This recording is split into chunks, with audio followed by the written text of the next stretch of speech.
আমাদের বাড়ির চারপাশেই রয়েছে সবুজ অরণ্যে ঘেরা, সেজন্য বাবার বাড়িতে আসলেই আগে পাশে থাকা ক্ষেতে বাবা যে ফসলগুলো চাষ করে সেগুলো একবার না দেখলে এবং মাটিতে ঘাসের উপরে না হাঁটলে আমার ভালোই লাগে না।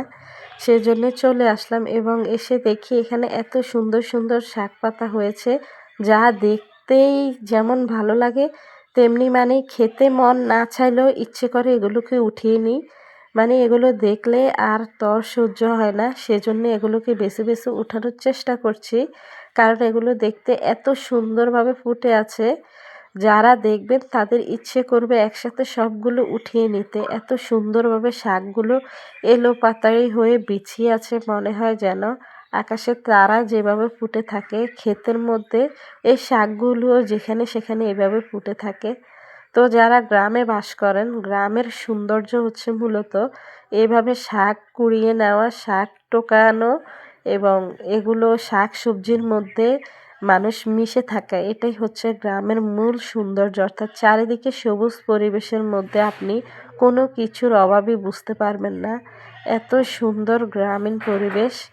মাটির মানুষ আমরা, বাংলাদেশের মানুষ, সবুজ অরণ্যে ঘেরা, সেজন্যই আমাদের মূলত মাটিতেই মিশে থাকতে ভালো লাগে। তো এই যে দেখতে পাচ্ছেন এত সুন্দর শাক পাতা যদি সামনে থাকে, তো এগুলো কিভাবে নিতে মন না চাইবে বলেন। সেজন্যই দেখা মাত্রই আমি আর দাঁড়িয়ে থাকতে পারলাম না। আমার সাথে আমার বোন, আমার ভাইয়ের বউ, ওদেরকেও নিয়ে নিলাম। আমরা সবাই মিলে শাক পাতাগুলো খুঁজে নিচ্ছি এবং এগুলো খুঁজতে হয় না, এগুলো এত সুন্দরভাবে ফুটে আছে, মনে হয় আল্লাহর বিশেষ নিয়ামত আল্লাহ চারদিকে ছড়িয়ে দিয়েছেন। তো এই যে দেখতে পাচ্ছেন, আপনি যেখানেই পা দিবেন সেখানেই পা দেওয়ার মতো কোনো জায়গা নেই, সবখানে এগুলো বিছিয়ে আছে একবারে আকাশের তারার মতো।